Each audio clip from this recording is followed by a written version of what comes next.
စိတ်ဆွဲလန်းမှုကိုအောင်နိုင်သူအကြောင်းတရားဒေသနာတော်မြတ်စွာဘုရားကဘုရားဗဒဝေသူတော်စင်တွေကိုစိတ်ကိုဗဟိုပြုပြီးတော့ဆုံးမဩဝါဒတွေပေးခဲ့တယ်ဖြစ်တယ်လူတိုင်းဟာသစိတ်တပရိယောတပနံလို့ဆိုတဲ့ကိုယ်စိတ်ကိုဖြူစင်အောင်ကြိုးစားဖို့တိုက်တွန်းခဲ့တာဖြစ်သည့်အတွက်ကြောင့်တစ်ဖက်သားကိုအားကိုးရမှာမဟုတ်ပဲကိုအားကိုးပြီးကိုယ်စိတ်ဖြူစင်ရေးအတွက်အလေးပြီးကြိုးစားဖို့ဟောကြားခဲ့တာဖြစ်တယ်စိတ်ကိုထိမ့်သိမ်းဆောင်းရှောက်လို့စိတ်ကိုအုပ်ထိန်းနိုင်သွားပြီဆိုရင်ကာယကံဝစီကံမနောကံဆိုတဲ့အမှုခတ်သိမ်းကိုထိမ့်သိမ်းနိုင်တဲ့အနေအထားကိုရသွားတာဖြစ်တယ်။ဓမ္မစကားမှာလည်းဘုရားရဲ့အဆုံးအမကိုသိရှိနားလည်ချကြတဲ့အတိုင်းစိတ်ပြိုကိုလူစိတ်ထောင်းကိုကြေးဆိုတဲ့ဟာတရားလားစိတ်ကိုဗဟိုပြုပြီးတော့ပြောကြတာပဲဖြစ်တယ်။မြတ်စွာဘုရားဟောတဲ့ဒေသနာတော်တွေထဲမှာစိတ်တေနနိယတေလောကောလောကကြီးကိုစိတ်ကဥဆောင်နေတယ်ဆိုတော့ဘာကြောင့်လဲဆိုရင်အခုလိုတရားဝဲကြီးကျင့်မှမယ်ဆိုတာလေစိတ်ကူးကနေပြီးတော့စတဲ့ဖြစ်ပေါ်တာဖြစ်တယ်တရားနာသွားဥပဲဆိုတာလေစိတ်ကူးကနေစတဲ့ဖြစ်ပေါ်တာအဲ့တော့အရာရာဟာမနောပုပ္ပေကမဓမ္မလို့ဆိုတဲ့အတိုင်းသဘာဝတရားအလုံးကိုစိတ်ကနေဥဆောင်နေတဲ့အနေအထားမျိုးရှိတယ်ဆိုတာဘုရားဗဒဝေသူတော်စင်များအလုံးတတိပြုမိတာဖြစ်တယ်အဲ့ဒီတော့အရေးကြီးဆုံးကဘာလဲဆိုကိုယ်စိတ်ကိုဖြူစင်အောင်ထားနိုင်ဖို့အရေးကြီးဆုံးပဲ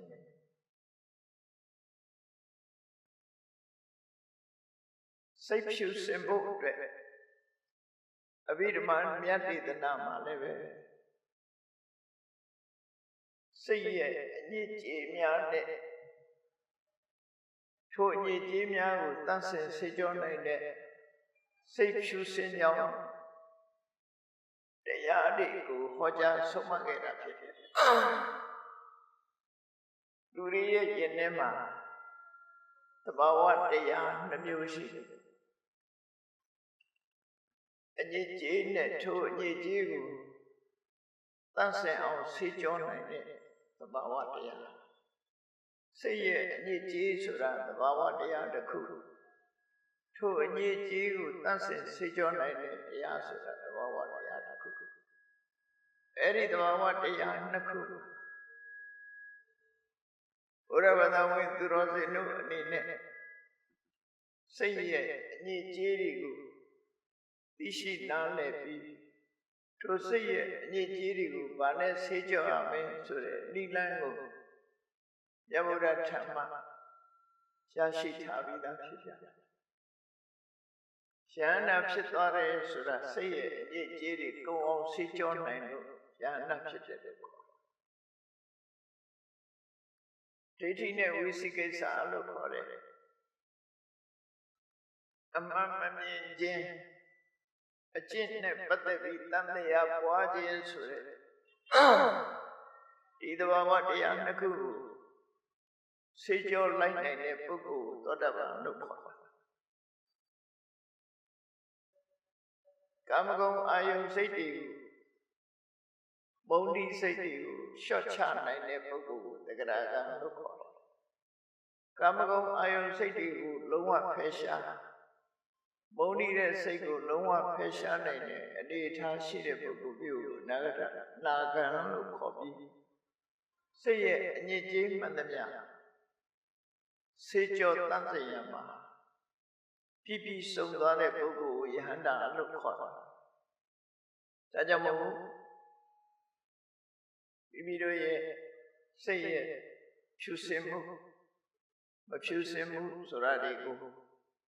အလေးနဲ့ထားပြီးတော့ဆင်ញင်သင်သားခြင်းဖြင့်ယဗုဒ္ဓလမ်းပြတော်မူခဲ့တဲ့အတိုင်းနိဗ္ဗာန်ခရီးရောက်အောင်ရှောက်လွှမ်းကြရမှာဖြစ်တယ်ဘုရားဘာသာဝင်တွေအနေနဲ့နောက်ဆုံးနိဗ္ဗာန်လမ်းကြောင်းကိုရှောက်ပြီးဆိုတဲ့အခါစိတ်ဖြစ်စေမှုအခြေခံနေပြီးတော့ကာယကံဖြူစင်မှုဝစီကံဖြူစင်မှုဆိုတာကစပြီးနောက်ဆုံးစိတ်ဖြူစင်မှုဆိုတဲ့အနေအထားမျိုးရောက်အောင်မိမိတို့ကိုယ်တိုင်လေ့ကျင့်ပြီးတော့ယူရမှာဖြစ်တယ်လူသဘာဝကိုလေးလာကြည့်လို့ရှိရင်စိတ်ဆွဲလန်းမှုဆိုတာတွေဟာစိတ်ကို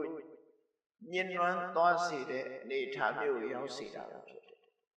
အဲ့ဒီစိတ်ဆွဲလန်းမှုတွေကိုထိန်းချုပ်နိုင်စွမ်းမရှိဘူးဆွဲလန်းနေပျောက်အောင်မလုပ်နိုင်ဘူးဆိုလို့ရှိရင်ကိုဟာရှုံးပေးရမယ့်ဘဝမျိုးရောက်တော့မှာဖြစ်တယ်ဒါကြောင့်မို့ဒီကနေ့သာဓကဒေသနာမှာလာတဲ့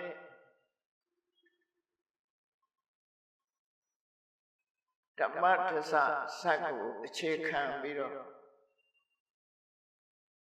စိတ်ဆွဲလန်းမှုကိုဘယ်လိုလုပ်ရင်အောင်နိုင်လဲဆိုတဲ့နိလန်းလေးတွေကိုမှတ်သားကြဖို့လိုအပ်တယ်အဓိကထားပြောမဲ့စိတ်ဆွဲလန်းမှုကဘာတွေလဲလို့ဆိုရင်နံပါတ်1ကမနာလိုဝန်တိုးခြင်းလို့ဆိုတဲ့အိတ်တာလူလောကမှာလူအတိုင်းဝိုင်းမှာဒုက္ခအပေးဆုံးအရာဖြစ်တယ်ကိုယ်ရဲ့တာသွားလို့ရှိရင်မနာလိုမရှုစိတ်ဖြစ်တယ်လူချင်းချင်းမုဒိတာမပွားနိုင်ဘူးအောင်မြင်သွားတဲ့ပုဂ္ဂိုလ်အပေါ်မှာဘလို့မုန်းတီးတဲ့စိတ်တွေဖြစ်ပွားခြင်းလူရဲ့ရင်ထဲမှာဆွဲလန်းနေတဲ့အရာတစ်ခုဖြစ်တယ်အဲ့ဒီအိတ်တာဆိုတဲ့ရင်ထဲကဆွဲလန်းစေတတ်တဲ့သဘောဝတရားလူလောကကြီးတစ်ခုလုံးကိုနှိမ့်ဆက်နေတယ်လွန်မှုချုပ်ကန်ထားတယ်အနာလူစိတ်ကင်းစင်တဲ့ပုဂ္ဂိုလ်ဟာလွန်ရှားတဲ့အနေထားမျိုးရောက်ပြီးလူအတိုင်းဝိုင်းထဲမှာမနာလိုခြင်းဆိုတဲ့အိတ်တာတရားလွန်မှုပြီးတော့နေခဲ့တာဖြစ်တယ်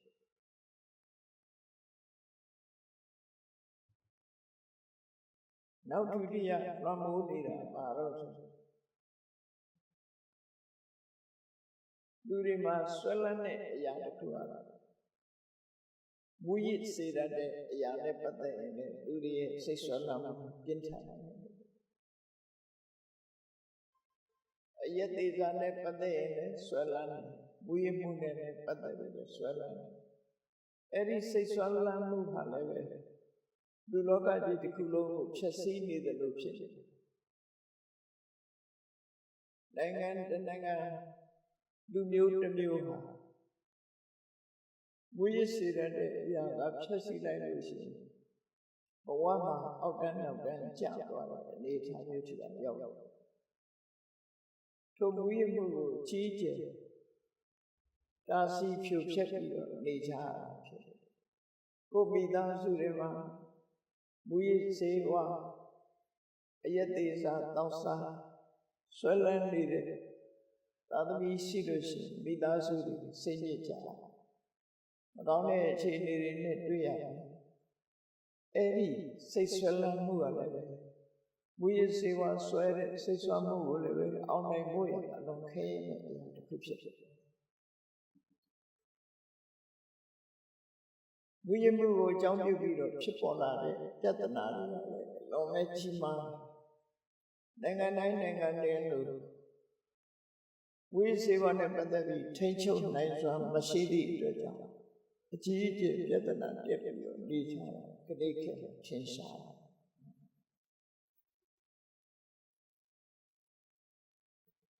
အဲ့ဒီဒီစိတ်ဆွဲလန်းမှုကိုလည်းပဲကျော်လွှားနိုင်ဖို့မြတ်ဗုဒ္ဓရဲ့ဆုံးမနဲ့ညီကျိုးတာအထောက်အပံ့ဖြစ်တယ် နောက်တစ်ခုဆွဲလန်းမှုလူတိုင်းမှာမတော်လှန်နိုင်တဲ့ဆွဲလန်းမှုကဘာလို့ဆိုချစ်ခင်ခြင်းနဲ့မုန်းတီးခြင်းပဲဖြစ်တယ်ချစ်ချင်းမုန်းခြင်းဆိုတာလည်းပဲလူရဲ့ရင်ထဲမှာဆွဲနေတဲ့အရာဖြစ်တယ်အဲ့ဒီချစ်ချင်းမုန်းခြင်းဆိုတာကိုမတော်လှန်နိုင်ဘူး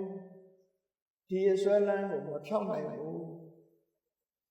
ဆိုရင်ဘဝမှာကြာဆုံးမှုနဲ့ကြုံတွေ့နိုင်တယ်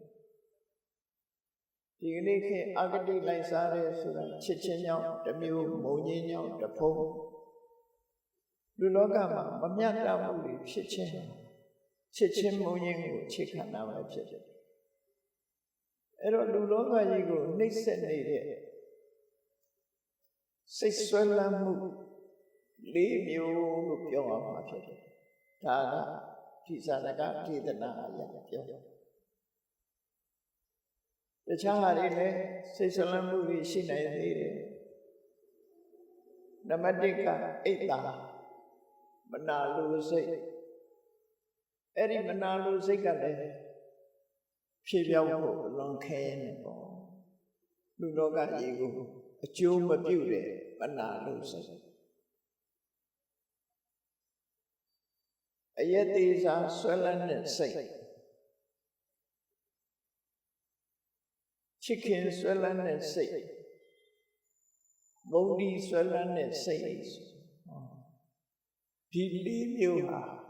ပြင်းထန်တဲ့ဆွဲ၄မျိုးစိတ်ဆွဲ၄မျိုးလို့ခေါ်တာအဲ့ဒီစိတ်ဆွဲမှု၄ရပ်ဘလောက်ဒုက္ခပေးတယ်လဲဆိုတာကိုသာဓကဒေသနာမှာဟောထားတဲ့အတိုင်းဟောပြောမှာဖြစ်တယ်သို့သောမိမိတို့ဘဝမှာလက်တွေ့ကြကြကျင့်သုံးနိုင်ဖို့ကိုယ်ပဲရဲ့အတွေ့အကြုံလေးတွေကိုလည်းပဲဒီထဲမှာထည့်သွင်းပြီးဒီစိတ်ဆွဲလန်းမှုတွေလောက်ဒုက္ခပေးတယ်ဆိုတာချက်ထွင်ပြီးတော့သိနိုင်မှာဖြစ်တယ်အဲ့ဒီစိတ်ဆွဲလန်းမှုတွေကိုသမအားဖြင့်မှန်ကန်တဲ့အတွေးနဲ့ပယ်ဖြောင်းနိုင်တော့လေအမြစ်ပါပြုတ်အောင်ပယ်ဖြောင်းဖို့ကြတယ်မြတ်ဗုဒ္ဓဟောကြားတဲ့ဝိပဿနာကျင့်စဉ်ကိုကျင့်ရမှာဖြစ်တယ်ဝိပဿနာကျင့်စဉ်ကိုကျင့်လို့အမှန်တရားကိုသိမြင်တဲ့အခါမှာထိုစိတ်ဆွဲလန်းမှုတွေရဲ့အရင်အမြစ်ဖြစ်တဲ့အခြေခံဝိမြင့်နှစ်ခုလို့ခေါ်တယ်အဝိဇ္ဇာနဲ့တဏှာဒီနှမျိုးဟာလုံးဝ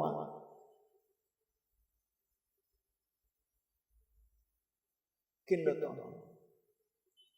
အဝိဇ္ဇာကိုလည်းဖယ်နိုင်တယ်တဏှာကိုလည်းဖယ်နိုင်တယ်ဝိမြင့်နှစ်ခုစလုံးကိုဖယ်ရှားလိုက်နိုင်ပြီဆိုရင်အခုပြောတဲ့စိတ်ဆွဲလန်းမှုတွေဟာလုံးဝပျောက်ကင်းသွားမှာဖြစ်တယ်ဒါဟာ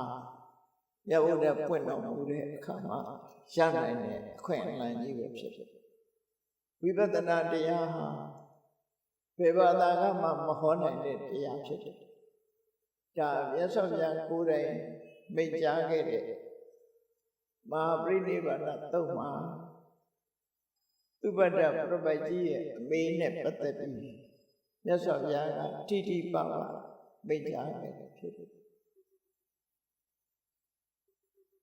မြတ်စွာဘုရားရဲ့ဘဝ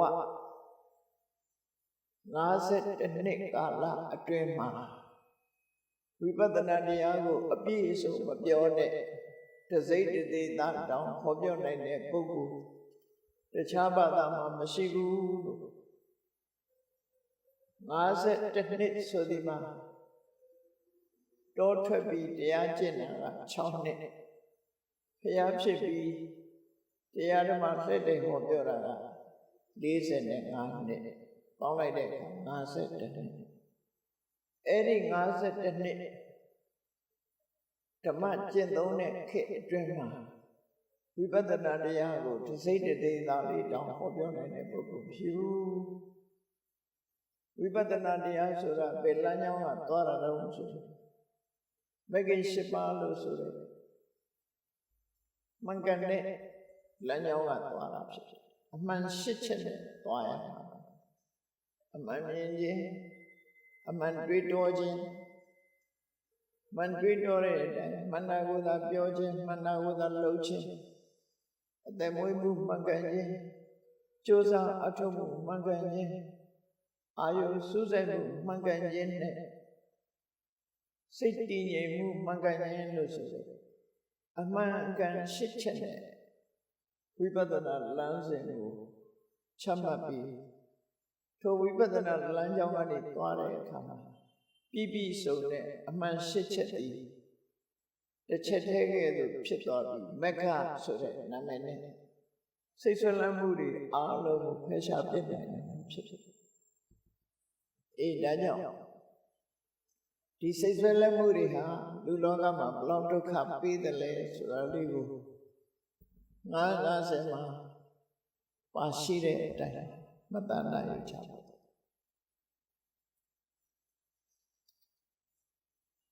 နံပါတ်1ကမနာလိုဝန်တိုစိတ်အဲ့ဒီမနာလိုဝန်တိုစိတ်ဟာလူလောကကြီးကိုတုံးနဲ့တူမတက်အောင်အချင်းချင်းကွဲပြားအောင်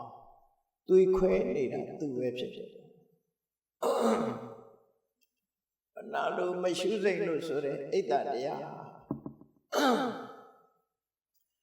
ဒေါသနဲ့ရှင်တွဲလာတာဖြစ်သည့်အတွက်ကြောင့်မုန်းတိမှုတွေရွှန်ရှာမှုတွေနဲ့လောကကြီးကိုပျက်စီးအောင်လုပ်တဲ့ထဲမှာကြီးမားတဲ့လက်သက်တရားခံပဲဖြစ်တယ်အဲ့ဒီမှာ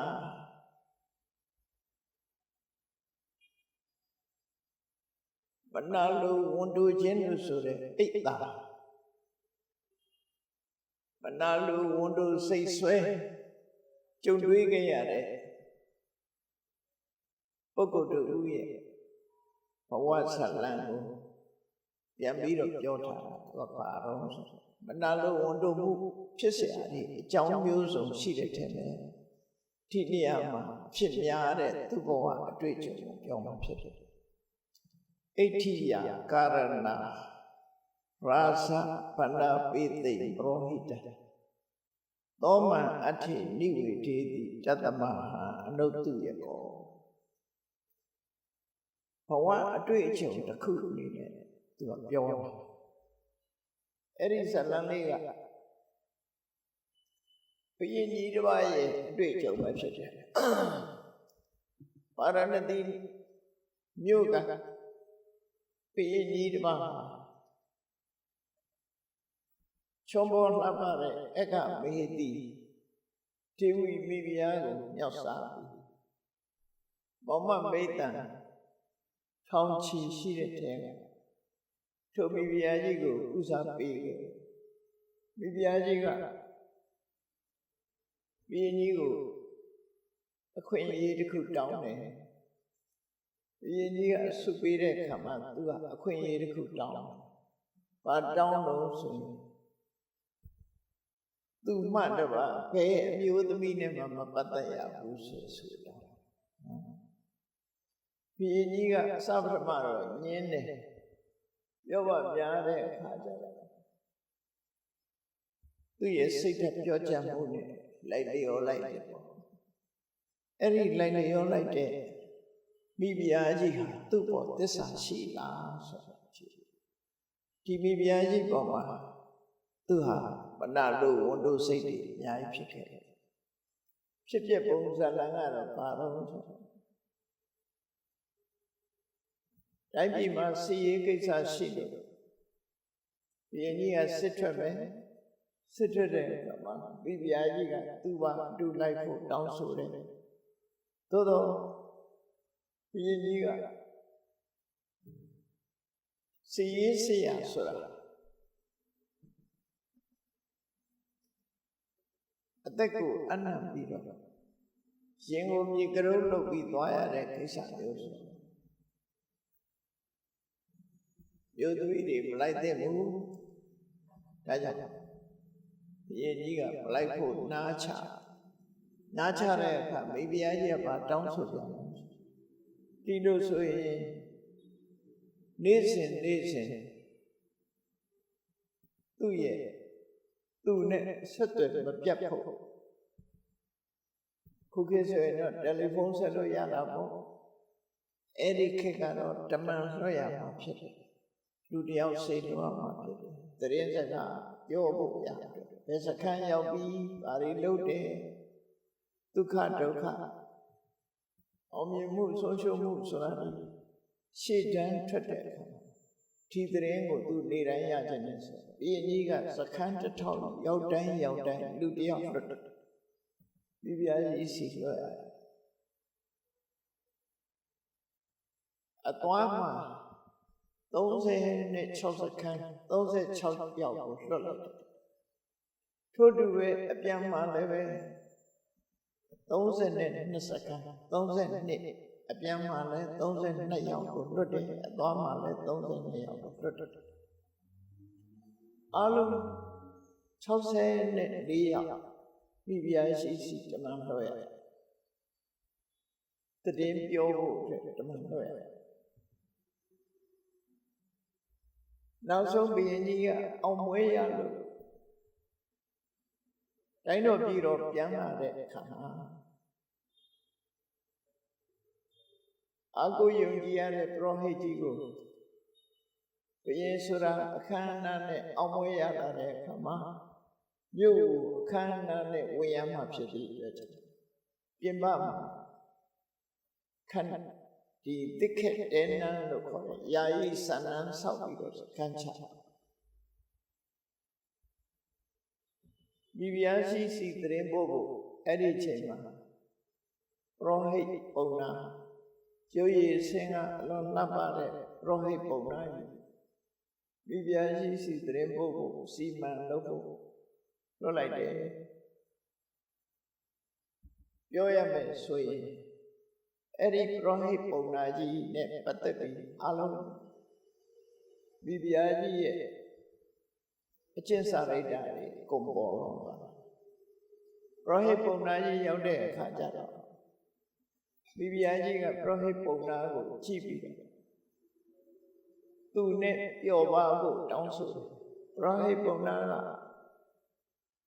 ဒီကိစ္စမျိုးသူဘယ်တော့မှမလုပ်ဘူးသူသိက္ခာသူထိန်းနေ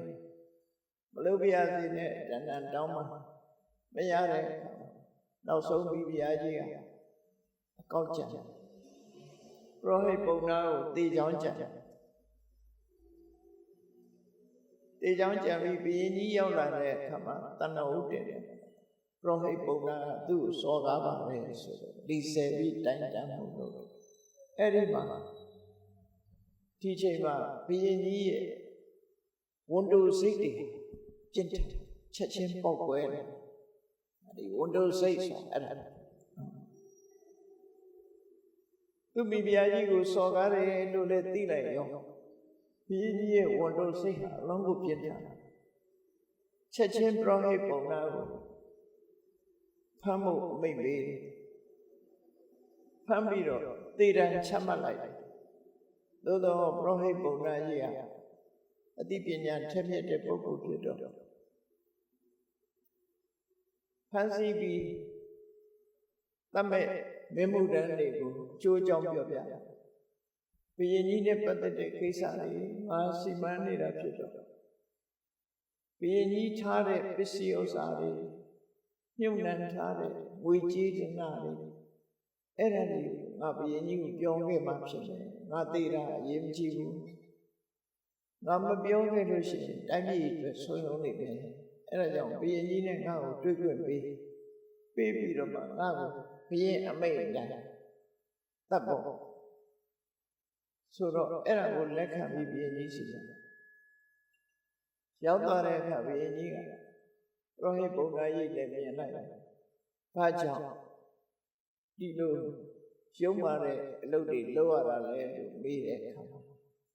အဲ့ဒီမှာပရောဟိတ်ပုံနာဘုရင်ကြီးကိုလျှောက်ထားတယ်ကျွန်တော်မျိုးဟာတုတ္တိယလို့ခေါ်တယ်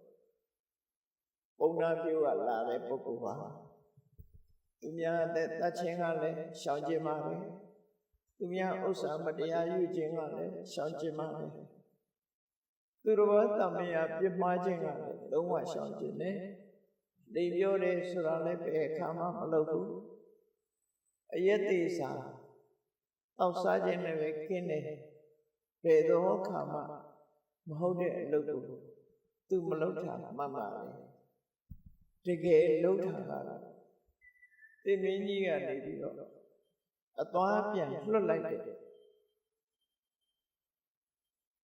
64ယောက်တော့တမန်တော်တွေနဲ့ဟောဒီမိဖုရားကြီးကဖောက်ပြန်ခဲ့တယ်ဒါသာလည်းဖြစ်ပါတယ်မယုံလို့ရှိရင်ဆင့်ခေါ်ပြီးတော့စစ်မေးပါဟောအဲ့ဒီဆင့်ခေါ်ပြီးစစ်မေးတဲ့ဒီအမှုကပေါ်သွား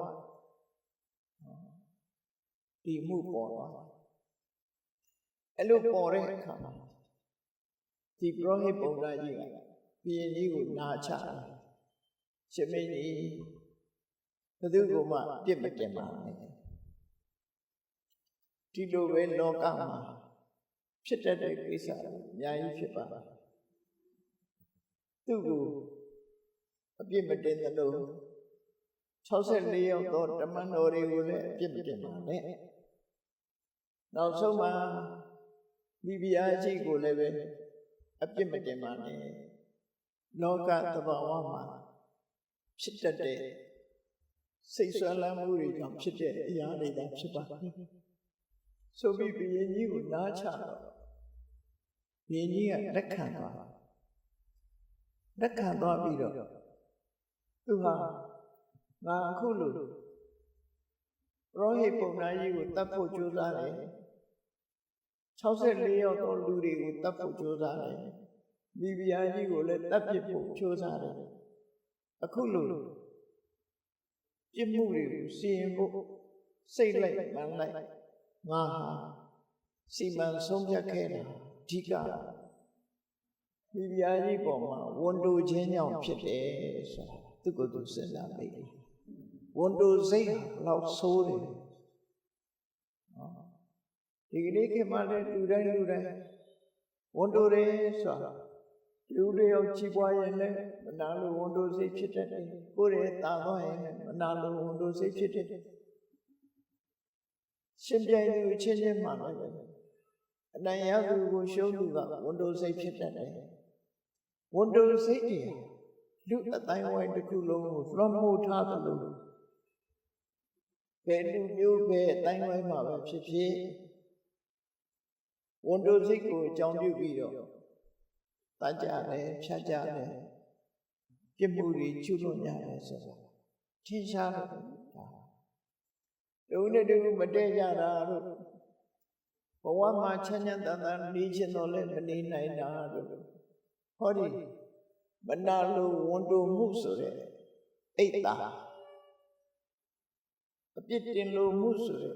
ဒီသဘာဝတရားလူလောကကြီးတစ်ခုလုံးကိုရုပ်ပြက်ဆင်းရဲဖြစ်အောင်လောကကြီးရဲ့လူသားတွေရဲ့ငြိမ်းချမ်းမှုကိုဖျက်ဆီးနေတဲ့တရားသာဖြစ်တယ်ဘုရင်ကြီးကအလေးနဲ့ထားပြီးတော့စဉ်းစားပြီးတဲ့အခါမှာဒီကိစ္စအခုလိုဖြစ်ခြင်းတွေမနာလိုဝန်တိုခြင်းကြောင့်ဖြစ်တာဖြစ်လို့တဲ့ဒီကနေ့ဒီအချိန်ကစပြီးတော့အရတ္တဖို့ယန္တာဖြစ်လို့မယောင်မချင်းကိလေသာကိုအကြောင်းပြုပြီးဖြစ်တဲ့ဟောဒီဝန်တိုစိတ်ငါတဏ္ဍမှာဘယ်တော့မှမဖြစ်ပါစေနဲ့ဆုံးဖြတ်ချက်ချတယ်ဒါဟာဖယ်ရှားခြင်းတစ်မျိုးပဲနော်ငါမှဝန်တိုစိတ်ဆိုတာဘယ်တော့မှမဖြစ်စေရဘူးဒီဝန်တိုစိတ်မဖြစ်အောင်အခုချိန်ကနေစပြီးတော့ဝန်တိုစိတ်ကိုသူ့ရင်ထဲကထုတ်ပြမယ်ဘယ်ဘဝမှာဝန်တိုစိတ်ဆိုတာမလာစေရဘူးလို့တည်ငါအားဖြင့်ဝန်တင်ကစိတ်ကိုချိုးနိုင်တယ်တကယ်တော့ရှမ်းတာမဖြစ်သေးလို့ရှိရင်ဝန်တိုစိတ်ကတာသို့တော့အိတ်တာဆိုတဲ့တရားကိုသောတာပန်ဖြစ်ရင်ပဲ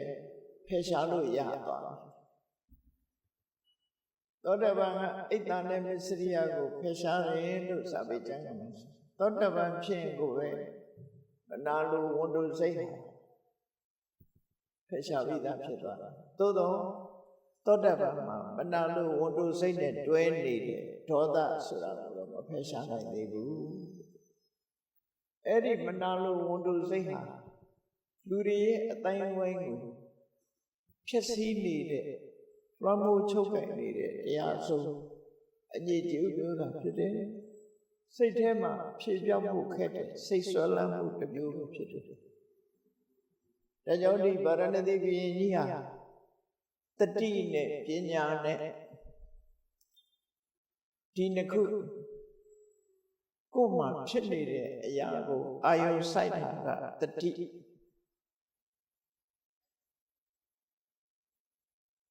အိတ်တာရဲ့အပြစ်နဲ့အိတ်တာမရှိခြင်းဝန်တိုအိတ်တာမရှိခြင်းရဲ့အကျိုးမနာလိုဝန်တိုခြင်းရဲ့အပြစ်မနာလိုဝန်တိုမှုကင်းခြင်းရဲ့အကျိုးဆင်ခြင်သုံးသပ်ပြီး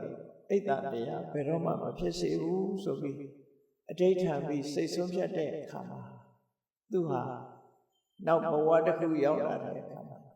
ဘယ်တော့မှဝန်တိုစိတ်သူ့မှာမဖြစ်တော့ဘူးဒီဘဝတည်းမဟုတ်ဘူးနောက်ဘဝတစ်ခုရောက်တဲ့အခါမှာလည်းသူ့ရဲ့မနာလိုဝန်တိုစိတ်ဆိုတာမရှိတဲ့ပုဂ္ဂိုလ်အဖြစ်ကိုရောက်သူဟာ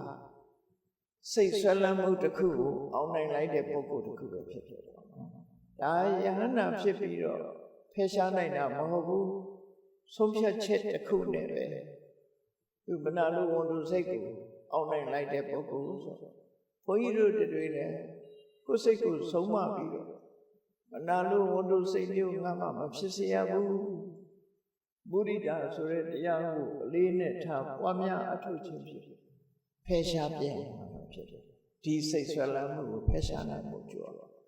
ရသော်ဘုရားရဲ့ဆုံးမတရားတော်တွေဆိုတာလက်တွေ့ကျင့်သုံးမှအကျိုးသက်ရောက်မှုဖြစ်တယ်ကိုယ်ွယ်ဖို့ပူဇော်ဖို့တဲ့ကိုယ်တိုင်ကျင့်သုံးဖို့ရသော်ဘုရားဟောတာဖြစ်တယ်ဒါအခုသတိထားရမှာပေါ့နော်နောက်တစ်ခုကလူတွေရဲ့စိတ်မှာအယက်သေးစားတောက်စားတဲ့ဆွဲလန်းသွားမတော့ရမနေနိုင်တဲ့အနေအထားမျိုးရောက်ပြီးတော့နော်ဆွဲလန်းတတ်တယ်ဆိုတာအလုံးသိပြီမူရစေဝါတွေကဆွဲလန်းတတ်တယ်အယက်သေးစားတောက်စားမှုပါလားဆွဲလန်းတတ်တယ်တချို့များဆိုသေသည်ထီအောင်မဖြတ်နိုင်တော့အောင်ဆွဲလန်းပြီးတော့သွားရတယ်စိတ်ဆွဲလန်းမှုတစ်မျိုးတည်းမှာအယက်သေးစားပေါ်မှာဆွဲလန်းခြင်းဟာပြင်းထန်တယ်အယက်သမားကလည်းဒီကုန်းချုပ်အဲ့ဒါနဲ့ပတ်သက်ပြီးတော့လည်းပဲဒီဇလန်နဲ့မှာပါတဲ့ခုနကဗာရဏသီမြင်းဘဝကနေပြီးဆောက်တည်ခဲ့တဲ့ပုဂ္ဂိုလ်ဘဝတစ်ခုမှာအယက်တိစားတောက်စားလို့တဲ့ဆွဲလန်းမှုကိုသူဖယ်ရှားနိုင်ခဲ့တယ်ပေါ့နော်သူရဲ့အဋ္ဌံဖြင့်ဒီစိတ်ဆွဲလန်းမှုကိုအောင်နိုင်အောင်လုပ်ခဲ့မှုတယ်သူ့ရဲ့ဘဝအတွေ့အကြုံကိုပြန်ပြီးတော့ပြောတဲ့အခါမှာမတ္တောအဟံမဟာရာဇဗုဒ္ဓမန္တာနိခါရေတတသောကိနာဟံဖုတ်ထောမစ္ဆပနဝိဝစီသူဟာအယက်သေးစားကိုဘာကြောင့်ဒီဘဝတည်းမကဘူးဘဝဆက်ဆက်မှာအယက်မုန်းသွားတဲ့ပုဂ္ဂိုလ်အယက်ဆွဲလန်းမှုကိုဖယ်ရှားတွန်းလှန်လိုက်တဲ့ပုဂ္ဂိုလ်ဘာကြောင့်ဖြစ်ရတယ်လဲအတူကျုပ်ကသူဟာအယက်မိုးပြီးတော့သူ့သားကိုတတ်ပြီးတော့သားရဲ့အသားနဲ့ပွဲတော်တီးခဲ့မှုတယ်ကိုချစ်လက်ဆိုတော့သားလေးရဲ့အသားနဲ့အယက်မိုးနေတဲ့အချိန်မှာကိုသားကိုတတ်စားခဲ့တဲ့ကြောင့်ဒီအယက်ရဲ့ဆိုးဝါးမှုကိုသူသိပြီးတော့ဘယ်တော့ခံမှယန္တာမဖြစ်မချင်းနော်ဒီလိုဘဝကိုပျက်စီးစေတတ်တဲ့အယက်ဆိုတာငါဘယ်တော့မှမတော့တော့ဘူးလို့ဘဝတစ်ခုမှာသူဟာမြေမှုန့်မျက်နှာကိုတုပ်လိမ့်ပြီးတော့သေချာပေါက်အဋ္ဌံခဲ့တာဖြစ်တယ်ဒါသူတို့ခေတ်ကတခုလောက်တော့မယ်ဆိုရင် မြေကြီးကိုတက်တည်တည်တဲ့အနေနဲ့မြေမုတ်ကိုလက်နဲ့ယူပြီးတော့မျက်နှာကိုပုတ်ပြီးတော့ဘယ်တော့မှဒီဟာကိုမကျူးလွန်တော့အခုကတော့လက်တန်းချင်းချိတ်ပြီးတာတို့လက်ဝါးချင်းရိုက်ပြီးတော့လောက်ကြတာဒါတပါတော့နော်သူရှင်ကျေးမှုနဲ့သူလောက်ကြတာအဲ့တော့အဖြစ်ကဒီလိုပါရဏတိဘယင်ဖြစ်ခဲ့တော့ကသူဟာအရက်မရှောင်နိုင်နဲ့အရက်အမြဲတမ်းဆွဲလန်းနေတဲ့ဘုရင်ကြီးတူဖြစ်ခဲ့တယ်အမြဲတမ်းအရက်နဲ့ပဲပျော်မွေ့ပြီးတော့နေတယ်တနေ့ကျတော့အဖြစ်ဆိုးတစ်ခုကဘလို့ကြုံသွားတယ်ဆိုတော့သူ့မှာသားလေးတူထွန်းကားထားတယ်ကလေးပေါင်းစားအလွန်ငယ်သေးတဲ့ရွယ်တရက်မှာသူဟာအရေးကြိုက်တယ်လို့အသားလည်းအလွန်ကြိုက်တယ်ဥပုံနေတရက်မှာသူကိုယ်တိုင်အမိန့်ထုတ်လာတာအသားမပေါ်ရဘူးမာခာတသမယလို့ခေါ်တယ်ဘုရားမသာဟုတ်သည်ဖြစ်စေမဟုတ်သည်ဖြစ်စေတရားဝါတွေကိုမတတ်ရဘူးအသားမပေါ်ရတဲ့နေ့ဆိုပြီးတော့သတ်မှတ်ပေးထားရှိအဲ့တော့ဘုရင်ကြီးကလည်းအသားမပါရင်ပွဲတော်မတည်ဘူးဖြစ်သွားပုံကတော့စရောဂဲကကျွတ်တင်ပြီးတော့အသားကိုတရက်ဝဲထားခုခေတ်လိုရေခဲတက်တာကရှိတာမဟုတ်ဘူးလေအသားကိုလာပြီးနေလို့ဥပုံနေမှာအသားမတတ်ရဘူးဆိုတဲ့အခါအဖိတ်နေလို့ကအပူဝဲထားတယ်သို့တော့သူဝယ်ထားတဲ့အသားသေးသေးချာချာမသိမ်းတော့ဘယင်မွေးထားတဲ့ခွေးတွေဝင်စားသွားနောက်ရဲ့ဘယင်ကြီးကပ်ဖို့ဆက်ဖို့အသားမရှိတော့မရှိတော့ဘယင်ကြီးကလည်းအသားမပါရင်ဘယ်တော့ခါမှပွဲတော်မတည်ဘူးဆိုတော့စရောဂဲဟာအကြက်ရိုက်ပြီးပြီးပြားရှိသွားပြီးတော့အကြံဉာဏ်တောင်းသူ့မှာအသားလည်းမရှိဘူး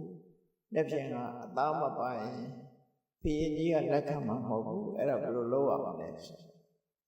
ပြီးပြားကြီးကအကြံပေးတယ်အေးဘုရင်ကြီးက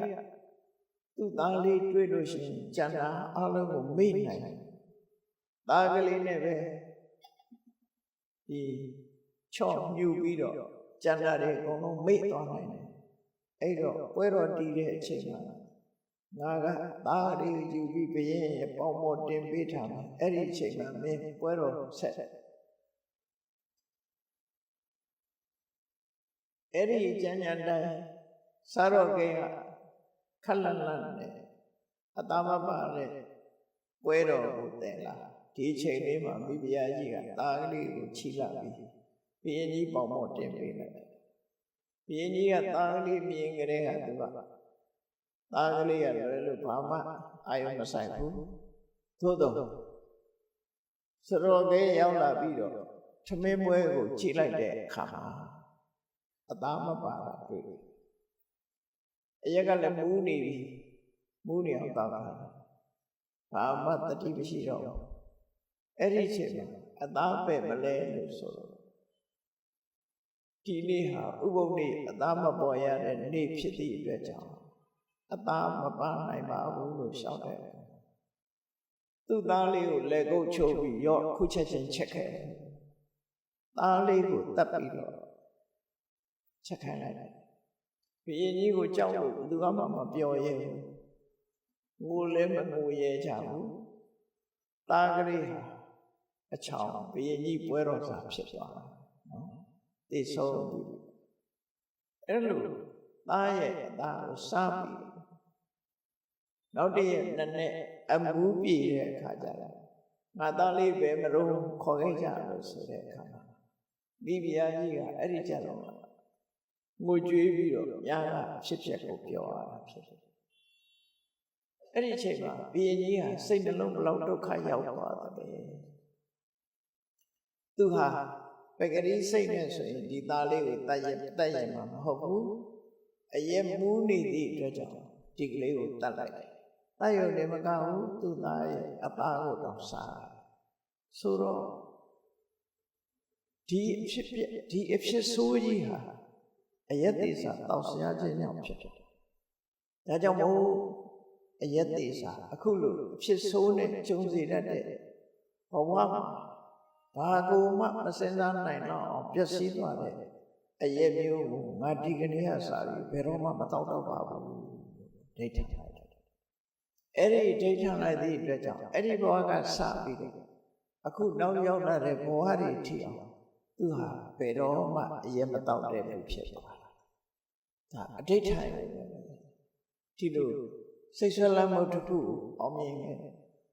ဒီစိတ်ဆွဲလမ်းမှုဆိုတာအလွန်ကြီးတာတချို့ဆိုကိုမစားပါနဲ့ကိုရဖြတ်ခိုင်းတာတော့မဖြတ်နိုင်ဘူးနော်အရက်မပြောနဲ့ကိုရလည်းဆွဲရတာပဲလူတွေမှာအဲ့တော့စိတ်ဆွဲလမ်းမှုတွေတစ်ခုနဲ့တစ်ခုတော့ဒုက္ခပေးတယ်တမျိုးမဟုတ်တမျိုးလူတွေကိုဒုက္ခပေးတယ်အဲ့ဒီလိုအယက်သေးစာတောက်စားမှုကိုစိတ်ချခိုင်ခိုင်မာမာနဲ့သူဟာအောင်နိုင်လိုက်တဲ့အနေအထားမျိုးကိုရရှိခဲ့တယ်ဆိုတာသူ့ဘဝစာကြောင်းကိုခုလိုမှတ်တမ်းတင်ထားတာပဲဖြစ်တယ်ပေါ့နောက်တစ်ခုဇလန်တစ်ခုကတော့အဲ့ဒီပုဂ္ဂိုလ်ပဲဘဝတစ်ခုမှာသူဟာကိတဝါသောနာမဟာရာဇပုဒ္ဒောပစ္စေကဘောဓိမေပတ္တံဗိနိတဝါသဝိတောနိတနေဟောတတ္တကာရဏချစ်ခင်မှုနဲ့ပတ်သက်ပြီးတော့စိတ်ဆွဲလမ်းမှုဟာလည်းအလွန်ပြင်းထန်တယ်အဲ့ဒီချစ်ခင်မှုဆိုတော့စိတ်ဆွဲလမ်းမှုဟာလည်းလူကိုဒုက္ခပေးချစ်ချင်းမုန်းခြင်းဆိုရင်ချစ်ချင်းဟာဒုက္ခပေးအဲ့ဒါနဲ့ပတ်သက်ပြီးတော့သူ့ရဲ့ဘဝအတွေ့အကြုံလေးတွေကိုပြောပြတာသူဟာတိုင်းပြည်တစ်ပြည်ရဲ့ဘုရင်တူဖြစ်တယ်သူ့ရဲ့နာမည်ကအဲ့ဒီဇလန်းမှာခိတဝါသလို့ခေါ်တယ်ခိတဝါသဘုရင်ကြီးမှာသားကလေးတူမင်းသားလေးတူသားလေးတူမွေးဖွားလာတာအရွယ်ရောက်တဲ့အခါမှာအိရှိမင်းသားဖြစ်ခံတယ်အဲ့ဒီသားကလေးမွေးလာတဲ့အခါမှာနမိတ်ဖတ်တဲ့လက္ခဏာဖတ်တဲ့ပေရင်ဆရာတွေကပြောဒီကလေးရဲ့စာတာဒီကလေးရဲ့လက္ခဏာအရာသူဟာရေငတ်ပြီးတော့သိကိန်းရှိတယ်ရေမတောင်းရလို့သိမဲ့မှတ်သားပါနေတယ်ရေပြတ်ပြီးတော့ရေငတ်ပြီးတော့သိထက်သိလိုက်မယ်ကျွတ်တင်ပြီးတော့ဟောကိန်းထုတ်တယ်အဲ့ဒါကိုဘုရင်ကြီးကစိုးရိမ်တော့သူသားလေးရေမကတ်ရအောင်ဆိုမြို့တဲ့ကောင်မှလည်းရေကန်နေရေဟိုးစင်နေဥယျာဉ်မှလည်းရေကန်နေရေဟိုးစင်နေလမ်းဘေးတွေမှာလည်းရေကန်နေရေဟိုးစင်နေတိုင်းပြည်မှာအနှံ့အပြားရေကန်ရေဟိုးစင်နေလောက်ထားပြီးဘယ်တော့သွားသူသားနဲ့အတူသွားလို့ရှိတယ်အဲ့ဒါလိုနဲ့စောင့်ရှောက်ပြီးမယ်လို့တရက်တော့ဒီမင်းသားကမြို့ပြင်ကိုထွက်သွားတယ်မြို့ပြင်ထွက်သွားတဲ့အချိန်လေးမှာသူ့ခြံရံပြိတ္တတွေအားလုံးခြံရံနေနဲ့ထွက်သွားတဲ့အခါမှာလမ်းမြပစ္စေကဗုဒ္ဓတပါးတွေ့တယ်လူတွေအားလုံးကပစ္စေကဗုဒ္ဓကိုကြည်ညိုမြတ်လို့ဆိုတာရှ िख ိုးကြအယုသေးပေးကြသူ့နားမှာတယောက်မှမရှိဘူးသူ့ကိုကြောပေးပြီးတော့ပစ္စေကဗုဒ္ဓကိုပဲဝိုင်းပြီးတော့ရှ िख ိုးကြအဲ့ဒီအချိန်လေးမှာသူကပစ္စေကဗုဒ္ဓကိုရှ िख ိုးရမလားဆိုပြီးဒေါသထွက်သွားပြီးတော့ပစ္စေကဗုဒ္ဓဒီအနိချင်းကပ်ပြီးတော့ရှင်ဘုရားဆွမ်းရပါလားရပါပြီလို့ပြောတယ်ပစ္စေကဗုဒ္ဓတဲ့တပိတ်ကိုယူပြီးတော့ပေါက်ခွဲတယ်ပစ္စေကဗုဒ္ဓရဲ့ဆွမ်းတွေကိုခြေတော်နဲ့နေပြီးတော့မြေကြီးပေါ်မှာအနှံ့ပြလုပ်တယ်အဲ့ဒီခါမှာပစ္စေကဗုဒ္ဓကသူ့ကိုကရုဏာစိတ်နဲ့ကြည့်တယ်ဩဒုက္ခရောက်ရှာတော့မယ်ပစ္စေကဗုဒ္ဓရဲ့တပိတ်ကိုပေါက်ခွဲရုံမှာအစာလေးကို ခြေနဲ့နင်းဖြစ်ပြီးတော့ဒီလိုစောကားရတွေ့တော့ပိစိကဘုရားကသူ့ကိုကြည့်ပြီးဩသနာစရာဒုက္ခရောက်ရှာတော့မယ်လို့ကြည့်တဲ့အကြည့်ကိုသူကဘာကြည့်တာလဲသူ့ကိုမကျေနပ်ဘာမလုပ်နိုင်ဘူးသူဟာဘုရင်သားတော်ဖြစ်တယ်ဘုရင်သားတော်ဖြစ်တယ်သူ့ကိုဘာမှလုပ်လို့မရဘူးဆိုစောကမ်းမော်ကလှုပ်လိုက်တဲ့ပိစိကဘုရားကစောမဘုံရင်တွေ့ရပဲနဲ့ကောင်းကင်ကိုပြန်ပြီးတော့ကြွားသွားပိစိကဘုရားလည်းကြွားသွားရောသူခန္ဓာကိုယ်မှာသူလုံးလိုက်တဲ့အကုသိုလ်စောကားလိုက်တဲ့အကုသိုလ်ကချက်ချင်းအကျိုးပေးတော့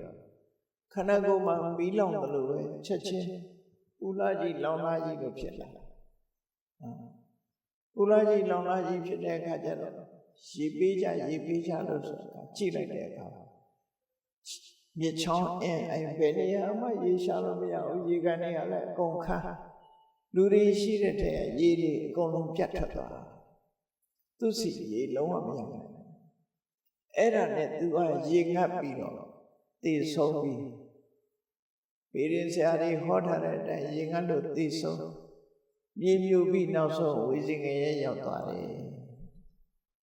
ပိစိကဗုဒ္ဓကိုပြစ်မှားတဲ့အကုသိုလ်ကချက်ချင်းကျုပ်ပေးလိုက်တယ်ဒီသတင်းကိုကိတဝါဒဘုရင်ကြီးကကြားတဲ့အခါသားပေါ်မှာချစ်တဲ့စိတ်ကအလွန်ပြင်းထန်သည့်အတွက်ကြောင့်တောကလေးဖြစ်တယ်လူဆိုတာတောကဆိုတာဆိုရင်စိတ်ပူလောင်စိတ်ရှင်တဲ့နှလုံးထဲမှာမခံနိုင်တော့ပူလောင်တဲ့စိတ်တွေတောကဆိုဖြစ်တယ်အဲ့ဒီတောကဘာကြောင့်ဖြစ်တာလဲဒီကြီးကစဉ်းစားအယံတောကောပိယဝတ္ထုတော်ဥပ္ပစီချစ်ခင်ခြင်းဆိုတဲ့အယံဝတ္ထုကနေပြီးတော့ချစ်သူခင်သူကိုအကြောင်းပြုပြီးတော့ဒီတောကဆိုမှန်တယ်ကိုယ်နဲ့မသိတဲ့လူတစ်ခုဖြစ်လဲဘာမှဖြစ်ဘူးကိုယ်နဲ့ယဉ်နေတဲ့ခင်မင်းနဲ့ဆိုရင်လူတွေဟာတောကဖြစ်ကြတယ်နောက်ဆုံးမှာကိုယ့်ကိုခင်ဆုံးဆိုကိုယ့်ကိုတစ်ခုဖြစ်မယ်ဆိုတောကဖြစ်တယ်ပစ္စည်းဥစ္စာနဲ့ပတ်သက်ပြီးတော့လဲကိုယ်ပိုင်ဆိုင်တဲ့ပစ္စည်းနဲ့ပတ်သက်ပြီးတောကဖြစ်တယ်ကိုယ်မဆိုင်တဲ့ပစ္စည်းလောက်တန်ကြီးရှိတောကမဖြစ်ဘူးလူတွေထဲမှာလည်းပဲကိုယ်မသိတဲ့လူသိဆုံးတဲ့သတင်းကြားလဲဘာမှဖြစ်ဘူးကိုယ်နဲ့ယဉ်နေတဲ့ပုဂ္ဂိုလ်ဆိုရင်တောကဖြစ်တယ်ယဉ်နေလေတောကဖြစ်လေပူရင်လေပူတောကဖြစ်လေဒီလိုဖြစ်တာနော်ကိုမိသားစုတွေကဆိုမပြောနဲ့တော့အကြီးကျယ်တောကဖြစ်တယ်အဲ့တော့ပိယတော်ဇာယတေတောကောဆိုချစ်ခင်မှုဆိုတဲ့တဏှာကြောင့်တောကဆိုဖြစ်တာပြင်းကြီးကအလေးနဲ့စဉ်းစားပြီးအကယ်၍ငါသားအပေါ်မှာချစ်ခင်စိတ်မရှိဘူးဆိုလို့ရှိရင်တောကလည်းဖြစ်မှာမဟုတ်ဘူးဒါကြောင့်မို့ဒီနေ့ကစပြီးတော့သက်ရှိသက်မဲ့ဘယ်အရာပဲဖြစ်ဖြစ်ချစ်ခင်ခြင်းတွေ့တာခြင်းမရှိတာကောင်းတယ်ဘယ်တော့မှမရှိစေရဘူးလို့သူစိတ်ကိုဒိဋ္ဌံပြီးဆုံးဖြတ်ချက်ချဒီနေ့ကနေစပြီးသူ့ပေါ်မှာချစ်ချင်းဆိုတဲ့ဆွလတ်မှုသူ့မှာမရှိစေရဘူးလို့ဆိုပြီးတော့စိတ်ထဲမှာဒိဋ္ဌံဆုံးဖြတ်လိုက်တယ်အဲ့ဒါကနေပြီးဘဝဆက်တွေမှာသူဟာတောကဒီချစ်မှုဆိုတာသူ့မှာချစ်ချင်းဆိုတဲ့စိတ်ဆွလတ်မှုသူကင်းသွားတယ်အဲ့တော့ချစ်ချင်းဆိုတဲ့စိတ်ဆွလတ်မှုကင်းသွားတာနဲ့တပြိုင်နက်တောကဆိုတဲ့ပျောက်သွားတာဒါသဘာဝနော် Where there is attachment there is worry ဆိုတာရှိတယ် attachment ရှိတဲ့နေရာမှာ worry ဆိုတာလားနော် worry ဆိုတာလားဒါကြောင့်ချစ်ခင်မှုမရှိတဲ့အရာမှာတောကဖြစ်တယ်ဆိုတော့လောကမှာဖြစ်ဘူးဒါကြောင့်တောကကိုဖယ်ရှားခြင်းလို့ရှိရင်ချစ်ခင်မှုတွေ့တာမှုကိုဖယ်ရှားမှာသာဖြစ်ဖြစ်ချစ်ခင်မှုတွေ့တာမှုကိုမဖယ်ရှားနိုင်ပဲတောကကင်းဝေးနေထိုင်ရေးဘလောက်ကြိုးစားတောကဘယ်တော့မှကင်းမှာမဟုတ်ဘူးနော်ချစ်ခင်မှုဆိုတဲ့အရာဒီတောကကိုမွေးထုတ်တတ်တဲ့အရာဖြစ်တယ်ဒီလိုမှတ်သားဖြစ်တယ်နောက်တောကဟာဒုက္ခပေးတယ်လို့ပဲ တောကကိုဖြစ်စေတတ်တဲ့ချစ်မှုချစ်ခင်မှုစိတ်ဆွဲလန်းမှုတစ်ခုဖြစ်တယ်အဲ့ဒီစိတ်ဆွဲလန်းမှုကိုလည်းဒီဝိပဿနာတရားကျင့်ကြံကြိုးကိုအထောက်ချင်းဖြင့်သာလျှင်ချစ်ခင်မှုဆိုတဲ့တဏှာကိုဖယ်ရှားနိုင်မှာဖြစ်တယ်နောက်ဆုံးမှာယဟန္တာဖြစ်တဲ့အခါမှာချစ်ချင်းဆိုတဲ့တဏှာကိုဆုံးသတ်ဖယ်ရှားနိုင်မှာဖြစ်တယ်သို့သောယောနိသောမနတိကာရဆိုတဲ့မကနဲ့ဆင်ញင်သုံးသပ်မှုအသိဉာဏ်ဖြင့်ကိုယ့်ရဲ့တဏ္ဍာမဖြစ်ပေါ်နေတဲ့ချစ်ခင်ဆွဲလန်းစိတ်တွေကိုလျှော့ချနိုင်တဲ့အနေအထားရှိပါလေလျှော့ချနိုင်အောင်ကြိုးစားအောင်လေ့ကျင့်ကြရအောင်ဖြစ်တယ်ဒီကိစ္စမလေ့ကျင့်မှုဆိုလို့ရှိရင်ချစ်ခင်မှုဆိုတဲ့စိတ်ဆွဲလန်းမှုဒီကိုယ်တောကဆိုတာဖြစ်စေမှာပဲဖြစ်တယ်တောကကင်းဝေးတောကကင်းကင်းရှင်းရှင်းနဲ့စိတ်ချမ်းသာကိုယ်ချမ်းသာနေထိုင်နေတယ်ဆိုရင်ကိုတောင်မချစ်မိအောင်စဉ်းစားဖို့လိုရမှာဖြစ်တယ်သူတို့ဘာကိုမပြောနဲ့ပစ္စည်းဥစ္စာကိုမပြောနဲ့ကိုတောင်မချစ်မိအောင်ကြိုးစားနေဖို့ဖြစ်တယ်ဆိုတာဒါသက်သေရတာဖြစ်တယ်နောက်တစ်ခါမုန်းစိတ်မုန်းတာလည်းဆွဲလန်းမှုတစ်ခုပဲလူတွေဟာတယောက်နဲ့တယောက်မုန်းတဲ့စိတ်တွေဆွဲလန်းအမုန်းတရားဟာတဘောရတဲ့မကဘူးဘောဟာပေါင်းများဆိုမုန်းတတ်တယ်ကြုံတွေ့ဘူးကြလိမ့်မယ်လောကလူတွေဟာတစ်ခါမှမတွေ့ဘူးတဲ့လူပဲဖြစ်စေကိုယ်နဲ့လည်းမသိဘူးသို့တော့မြင်ချင်းအဲ့ဒီပုဂ္ဂိုလ်မုန်းတဲ့စိတ်ပေါ်တာမျိုးတွေဖြစ်တတ်တယ်မုန်းတဲ့စိတ်ကပေါ်တတ်တယ်မြင်နာနဲ့ပဲမျက်စိထဲမှာအချိုးမပြေဘူးဆိုတာလည်းရှိတယ်မြင်နာနဲ့ပဲခင်မင်သွားတဲ့ပုဂ္ဂိုလ်လည်းရှိတယ်မြင်ယုံနဲ့ပဲမုန်းသွားတဲ့ပုဂ္ဂိုလ်လည်းရှိတယ်အဲ့ဒါတွေအခြေခံအကြောင်းတရားတွေရှိနေတယ်ပဲဖြစ်တယ်ဒါဖြင့်ဒီမုန်းစိတ်ဆိုတဲ့ဒေါသကိုဘာနဲ့ဖယ်ရှားရမလဲလောကမှာမြတ်စွာဘုရားကတော့မေတ္တာပါဝိတ္တပါဒေါသသပါဟနာယဒေါသတပါဟနာယဘုံတိတတ်တဲ့ဒေါသကိုဖယ်ရှားဖို့ရအတွက်မေတ္တာအကျိုးစီးပွားကိုလိုလားတဲ့မေတ္တာစိတ်ကိုပါဝိတ္တပါဖြစ်ပွားစေရမယ်သူဟောတော့အဲ့တော့ဒီကနေ့ခေတ်မှာလည်းပဲဒီမေတ္တာဆိုတဲ့သဘောတရားကိုအမှန်ကန်သိရှိနားလည်ဖို့မေတ္တာပို့တယ်ဆိုတာဒီကနေ့ခေတ်မှာပြောနေကြတာမေတ္တာပို့ခံရတဲ့လူတွေချမ်းသာဖို့မေတ္တာပို့တဲ့လူကချမ်းသာဖို့ဆိုတာကိုလူတွေဟာချမ်းသာဖို့အစဉ်ပြေဖို့အတွက်ပြောလို့ရှိကြတယ်လေဘုန်းကြီးတွေတွေ့ရင်လည်းတပည့်တော်မေတ္တာပို့ပေးပါကျမ်းမာခြင်းနဲ့မေတ္တာပို့ပေးဒီအဲ့လိုမေတ္တာကိုခံယူပါတယ်ဆိုပြီးတော့လူတွေဟာမေတ္တာကိုအဲ့လိုပြောတော့တကယ်ကတော့မြတ်စွာဘုရားဟောတဲ့တရားကိုသိချာကြည့်မယ်ဆိုရင်မေတ္တာဘာဖြစ်လို့ပွားရမှာလဲဆိုရင်လူတယောက်ကတစ်ဖက်သားချမ်းသာဖို့အတွက်လားကိုချမ်းသာဖို့အတွက်လားဆိုစဉ်းစားကြည့်မယ်ဆိုရင်မေတ္တာဖို့လို့မချမ်းသာဘူးလားဆိုချမ်းသာမှာပေါ့သို့တော့မြတ်စွာဘုရားရဲ့ဥတည်ချက်ကမေတ္တာကဘာအတွက်ပွားတာလဲဆိုရှင်တွေကအမုန်းတရားပြောက်ဖို့ပွားရမှာဖြစ်တယ်အဲ့ဒီဥတည်ချက်တာဂက်လို့ခေါ်တယ်ပြစ်မှတ်ကိုမရောက်ဘူးတော့များများမေတ္တာပို့ရင်ချမ်းသာမယ်လို့ထင်ပြီးတော့မေတ္တာဘက်ကိုသွားနေကြတယ်ဆိုလိုတာကကိုယ့်ရင်နဲ့ဘာကြောင့်မေတ္တာဖြစ်စေရတယ်လဲဆိုမုန်းတီးတဲ့စိတ်ပြောင်းအောင်မေတ္တာပွားရမှာဖြစ်တယ်ကိုယ့်ရင်ထဲမှာအမုန်းစိတ်မရှိအောင်လွတ်ဆောင်ခြင်းတစ်မျိုးဖြစ်လို့မုန်းစိတ်မပြောင်းမချင်းကိုယ့်ရင်ထဲမှာမေတ္တာနဲ့မုန်းစိတ်ကိုဖြောင်းနိုင်အောင်လုပ်ရမယ်ဘယ်သူချမ်းသာအောင်မေတ္တာပို့တာမဟုတ်ဘူးဘယ်သူတဝူတယောက်စီးပွားရေးဆင်ပြေအောင်ကျမ်းမာအောင်မေတ္တာပို့ရတာမဟုတ်ဘူးမြတ်စွာဘုရားစကားအရမေတ္တာဘာဝိတ္တပါဒေါသတပါဟနာယကိုယ့်ရင်ထဲမှာရှိနေတဲ့ဒေါသဆိုတဲ့အမုန်းတရားကိုဖယ်ရှားနိုင်ဖို့အတွက်မေတ္တာပွားဖြစ်တယ်။ကျန်တာကအဓိကမဟုတ်ဘူး။ဒေါသရောက်ဖို့ရအဓိကကြ။ဒါကြောင့် မုန်းစိတ်မုန်းတီးခြင်းဆိုတဲ့စိတ်ဆွဲလန်းမှုပြောက်အောင်ဘာလို့ရမလဲမေတ္တာပွားဖြစ်ဖြစ်အဲ့ဒါလက်တွေ့ကြတဲ့အရာတစ်ခုပဲအေးမေတ္တာဘာဝနာပွားများအထောက်တဲ့ပုဂ္ဂိုလ်တွေဟာရှင်တဲ့နှလုံးထဲမှာအမုန်းစိတ်တွေဟာလျော့ပါသွားပြီ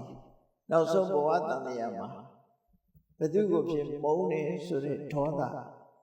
မပြီးပြင်းတော့ပဲဒေါသပုံရိပ်တွေပါပျောက်သွားနိုင်တယ်ပေါ့ဒေါသပုံရိပ်ဆိုတာအယုတ်ဆိုးကြည်တန်တဲ့လူဖြစ်တယ်မေတ္တာပုံရိပ်ကဖြစ်လျက်ဘဝမှာဒီမေတ္တာမျက်လုံးနော်ချစ်ခင်သောမျက်လုံးပြုံးတဲ့မျက်နှာမျိုးရရှိတာဖြစ်တယ်ပေါ့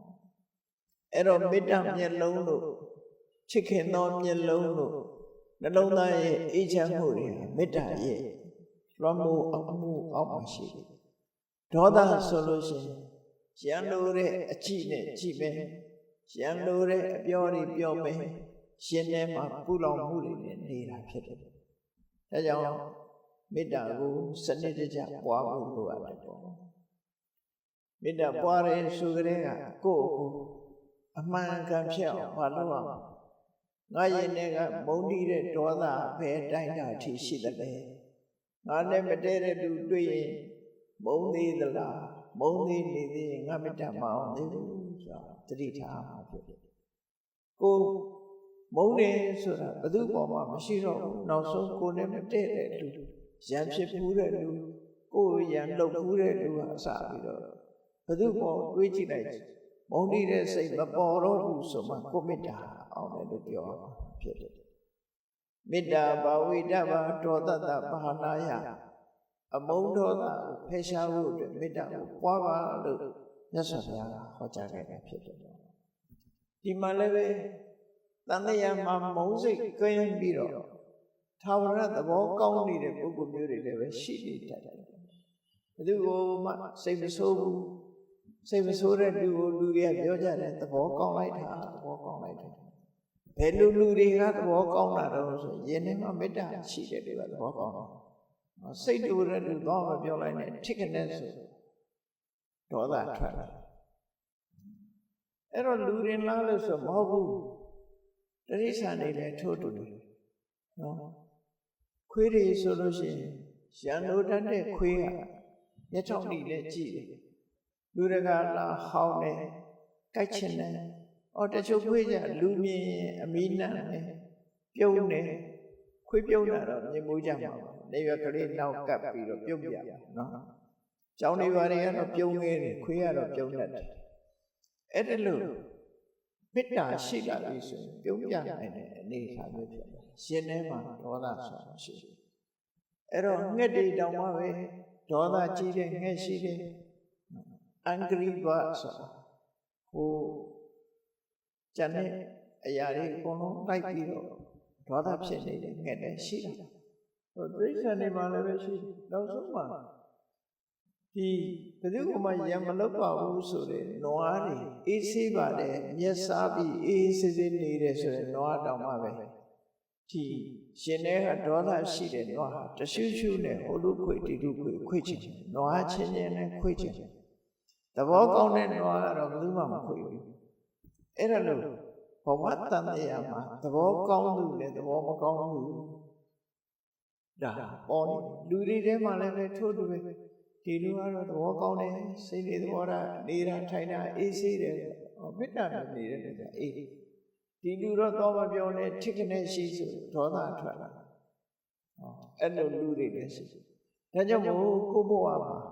ကိုယ့်ရဲ့စိတ်အခြေအနေတစ်ခုကိုကြည့်ပြီးစိတ်တိုးတတ်တယ်ဆိုလို့ရှိရင်ပြင်ဖို့လိုအပ်တယ်စိတ်တိုးတတ်ပြီဆိုရင်မေတ္တာဖိပြီးတော့ပွားပါစိတ်တိုးတတ်တယ်ဆိုတဲ့ဒေါသမျိုးကိုယ်တဏ္ဍမှာမဖြစ်အောင်ခရူးဆိုင်ပြီးတော့ထိမ့်သိမ်းဆော့ဆော့ဖြစ်တယ်အေး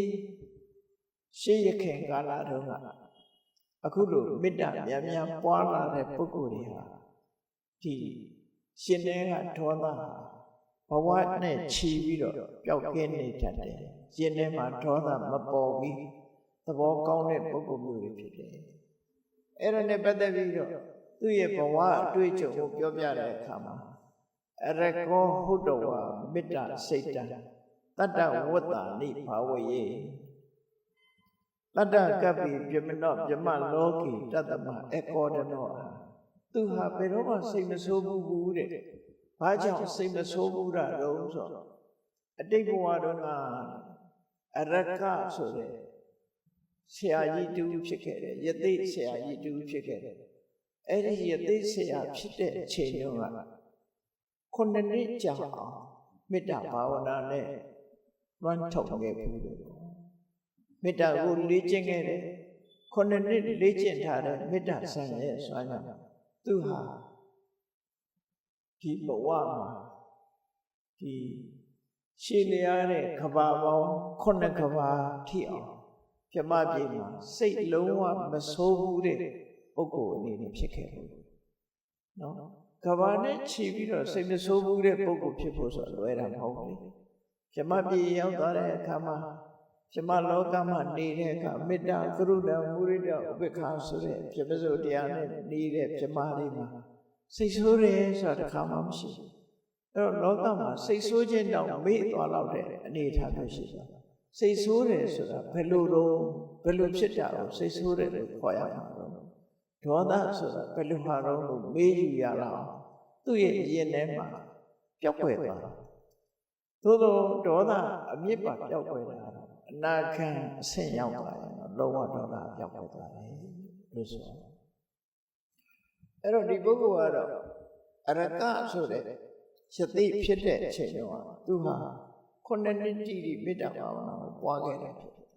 ။မြတ်စွာဘုရားကလည်းမေတ္တာဘာဝနာရဲ့ကောင်းကျိုးကိုခေါ်ခဲ့တာရှိတယ်။မေတ္တာဘာဝနာပွားတာတဲ့ဒီဥဒ္ဓမအရေးကြီးလို့ဝေလာမသုတ်တံမှာအကောင်းဆုံးကုသိုလ်ဆိုတာဆင့်ဖော်ပြတဲ့အခါနော်ကျောင်းကြီးဆောက်လှူတဲ့ကုသိုလ်ဟာဒီအများအတွက်အရလေးမျက်နှာမှာလာတဲ့တန်ခါသုံးဟုတ်အလုံးအတွက်နားခုဖို့ဆောက်ဥတကူဆောက်လှူတယ်ဒါနထဲမှာတော့ပစ္စည်းလှူတဲ့ဒါနထဲမှာတော့အကောင်းဆုံးပဲဒါဖြင့်ဒီတဲ့ကောင်းတဲ့ကုသိုလ်ရှိလားဆိုရှိသေးတယ်ဒီတဲ့ကောင်းတဲ့ကုသိုလ်ကကိုယ်ဘဝကိုဘုရားတရားသံဃာယရဏသုံးပါးကိုအနန္တနဲ့တရဏဂုံကုသိုလ်ဟာကျောင်းဆောက်လှူတဲ့ကုသိုလ်တွေမြတ်တယ်လို့ပြောဟောဒါဖြင့်အဲ့ဒီတည်းမြတ်တဲ့ကုသိုလ်ရှိသေးလားရှိသေးတယ်ငါးပါးသီလထပ်ပိုးပြီးတော့စောင့်လိုက်လို့ရှိရင်တရဏဂုံသာစောင့်တည်တဲ့ကုသိုလ်တွေငါးပါးသီလမှာပါလိုက်မယ်ဆိုပိုမြတ်ပါဒါဖြင့်အဲ့ဒီတည်းမြတ်တဲ့ကုသိုလ်ရှိသေးလားလို့ဆိုရှိသေးတယ်ဘယ်ကုသိုလ်တော့ဆိုနတ်သားလေးတရှူလောက်အချိန်ပိုင်းလေးပဲဖြစ်စေမေတ္တာဘာဝနာပွားပါနတ်သားတရှူဆိုတာဓမ္မပြေကလူတွေသဘောပေါက်ပါတယ်တဏခါသွေးကြောက်ပြင်းပေါ်မှာတဏခါလေးသွေးပြီးတော့လက်ကလေးနဲ့ယူပြီးနာဝတိပြီးတော့ရှူလိုက်တဲ့အချိန်ပိုင်းနတ်သားတရှူလို့ခေါ်တယ်နော်အဲ့ဒီအချိန်ပိုင်းလေးပဲဖြစ်စေကိုယ့်ရင်ထဲမှာဒေါသပျောက်သွားအောင်မေတ္တာပွားလိုက်မယ်ဆိုအဲ့ဒီကုသိုလ်ဟာခုနပြောတဲ့ကုသိုလ်တွေမြတ်တယ်။ဘာကြောင့်မြတ်တာလို့ဆိုခုနတရဏဂုံနဲ့သီလကသီလကုသိုလ်များတာဖြစ်တယ်။ကျောင်းလူတာကဒါနကုသိုလ်တရဏဂုံနဲ့သီလကသီလကုသိုလ်။ဟောဒါနနဲ့သီလကမြတ်တယ်။မေတ္တာဘာဝနာပွားရကြတော့သမထဖြစ်သွားတယ်။ဟောဘာဝနာဖြစ်သွားတယ်။ဒါကြောင့်မလို့မေတ္တာဘာဝနာဆိုတဲ့ဒါနသီလဘာဝနာသမထဘာဝနာပုံပြတယ်ဒါပြင်ဒီတဲ့ကောင်းတဲ့ကုသိုလ်ရှိသေးတာဆိုရှိသေးတယ်အဲ့ဒီကုသိုလ်ကဘာလို့ဆိုဝိပဿနာကုသိုလ်လောကကြီးကမမြဲဘူးဆိုတာကိုအချိန်တိုင်းတာလေးတစ်ခုအတွင်းမှာပဲလက်ဖြစ်တည်းအချိန်တော့တူတောင်းတဲ့အချိန်လေးပဲဖြစ်စေကိုတယောက်တည်းနေတဲ့အချိန်လေးမှာစဉ်းစားလိုက်ပါဝိပဿနာဉာဏ်လေးဖြစ်အောင်ငါဟာတဖြည်းဖြည်းဥပင်းလာတယ်နော်ငါမှလည်းသိခြင်းသဘောရှိတယ်သိခြင်းတရားကိုငါဟာမလွန်ဆန်းနိုင်ဘူးနေ့စဉ်ငါတဏ္ဍမှာရှိတဲ့ယုတ်တိနတ်နဲ့အားလုံးပြောင်းလဲနေတဲ့အရာသာဖြစ်တယ် ငါနဲ့ငါပတ်ဝန်းကျင်မှာရှိတဲ့သင်္ခါရတရားအလုံးဟာဘယ်ရမှမမြဲဘူးအလုံးပြောင်းလဲပြီးနောက်ဆုံးပျက်စီးရမှာဖြစ်တယ်ဆိုတဲ့ဒီအမြင်ကလေးကိုယ်တဏ္ဍမှာရအောင်ဖြစ်အောင်ဒီအသိဉာဏ်လေးဖြစ်အောင်ကြိုးစားလိုက်ပါကြိုးစားလိုက်လို့အဲ့ဒီအသိဉာဏ်ရပြီဆိုရင်ကုသိုလ်တွေမှာတော့အကောင်းဆုံးလုပ်လို့ရတဲ့ကုသိုလ်တွေမှာအကောင်းဆုံးလို့ပြောကျန်တဲ့ရတ္တမေကုသိုလ်ဆိုတာလုပ်လို့ရတာမဟုတ်ဘူးဝိပဿနာကုသိုလ်ကလုပ်လို့ရဒါဖြစ်ဘာကြောင့်ကောင်းတယ်လို့ပြောတော့ဆိုရင်မမြဲတဲ့သဘာဝတရားကိုဆင်ញင်စဉ်းစားလိုက်တာနဲ့တပြိုင်နက်တွေ့တာမှုမှန်သမျှကိုလျှော့ချနိုင်ပါ။အိုးငါတွဲနေလို့လူချင်းတွဲရင်လည်းတနေ့ကျတော့ခွဲရပစ္စည်းဥစ္စာတွဲရင်လည်းသင်္ခါရဆိုတာဘယ်မှမမြဲဘူးဆိုတဲ့အတွေးနဲ့ဆွလမ်းမှုတွေတွေ့တာမှုတွေကိုလျှော့ချတာဆွလမ်းမှုတွေ့တာမှုတွေကိုလျှော့ချနိုင်လို့ရှိရင်ယင်ထဲကတော့ကလည်းရောကြတော့မှာပဲဖြစ်တယ်။ဒါကြောင့်ဝိပဿနာကုသိုလ်ကပိုမြတ်တယ်။နိဗ္ဗာန်ဆိုတဲ့အငြိမ့်ထက်နဲ့အလွန်နီးသွားလို့မဲ့ကုသိုလ်ကိုရနိုင်တဲ့လမ်းကြောင်းဖြစ်လို့ဝိပဿနာကုသိုလ်ဒီအကောင်းဆုံးကုသိုလ်လို့ဒီလိုဝေလမသောတာဟောတာဖြစ်တယ်။ဒါကြောင့်ဒီနောက်ဆုံးမှာတော့ဝိပဿနာကုသိုလ်တွေပဲနှစ်ချုပ်ကြစိတ်ဆွဲလန်းမှုအောင်နိုင်သူဆိုတာဟာဒီမှာပါထားတဲ့ဇလံအတိုင်းနံပါတ်1ကမနာလိုဝန်တိုးတဲ့စိတ်ဆွဲလန်းမှုအယက်သေးစာတောက်စားပြီးတော့စိတ်ဆွဲလန်းမှုချစ်ချင်းဖြင့်စိတ်ဆွဲလန်းမှုမုန်းတီးခြင်းလို့ဆိုတဲ့စိတ်ဆွဲလန်းမှုလူလောကကြီးတစ်ခုလုံးကိုလွှမ်းခြုံပြီးလူအတိုင်းဝိုင်းလူအဖွဲ့အစည်းတွေဒုက္ခပေးနေတဲ့ဒီစိတ်ဆွဲလန်းမှုတွေကိုအောက်နိုင်အောင်ကြိုးစားကြရမှာဖြစ်တယ်။ဒါမြတ်ဗုဒ္ဓရဲ့ဆုံးမပဲဖြစ်တယ်။ဒါကြောင့်တရားချစ်ခင်သူတော်စင်ပြိဿပေါင်းတို့စိတ်ဆွဲလန်းမှုကိုအောက်နိုင်သူဖြစ်ဖို့ရအတွက်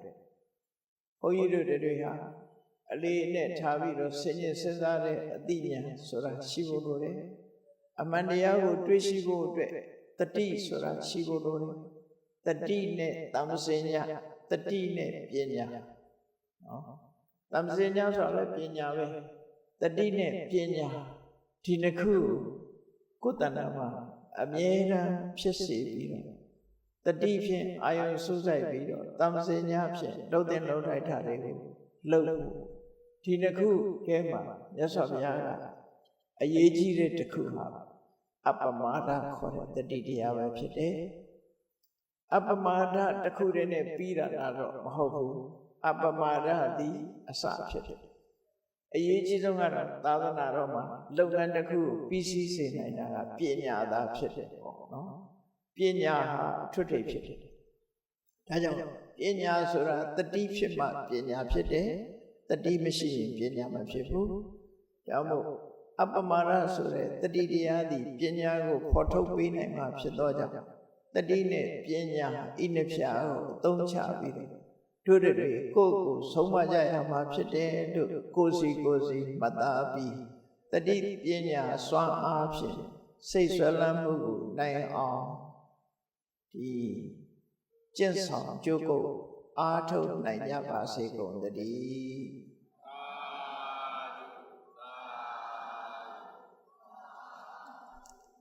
မေတ္တာပို့ရအောင်တတ္တဝါများစွာဘေးရန်ကွာချမ်းသာကြပါစေတတ္တဝါများစွာဘေးရန်ကွာချမ်းသာကြပါစေမေတ္တာရေချမ်းသုံးငါဖြံငြိမ်းချမ်းကြပါစေမေတ္တာရေချမ်းသုံးငါဖြံငြိမ်းချမ်းကြပါစေသက်ရှိချမ်းသာစိတ်ချမ်းသာလိုရာဆန္ဒပြည့်ပါစေသက်ရှိချမ်းသာစိတ်ချမ်းသာ လိုရာဆန္ဒပြည့်ပါစေဓမ္မောတရံပိဝိတဝါနဝိတာသဗ္ဗေတမုဟတအာဇရမရာတိတိဘာဝနိဗ္ဗာနံယန္တုတာရောဓမ္မောတရံလောဘဒေါသမောဟစိတ်ကြောင့်ကိပြောက်ကြည်အေးတရားရှိကိုပိဝိတဝါဝန္တာရှင်ပြတောက်ကြရနာကြရဂုံသောကြောင့်ဝိတာသဗ္ဗေပုဇာနှင့်နောင်ကိလေသာဆေယတောက်ဟုသမျှတို့သည်သမုဟတပိကြဘက်တွင်ရေမတင်တဲ့ကဲ့သို့ကိစ္စင်လွင်ပြောင်းပြီးမြောက်အောင်ပဲဖြောင်းအပ်ကုန်သည်ဟွန်တုစစ်စစ်မသွေဖြစ်ကြပါစေကုန်တည်းအစရမရံအိုခြင်းနဲ့ကွာ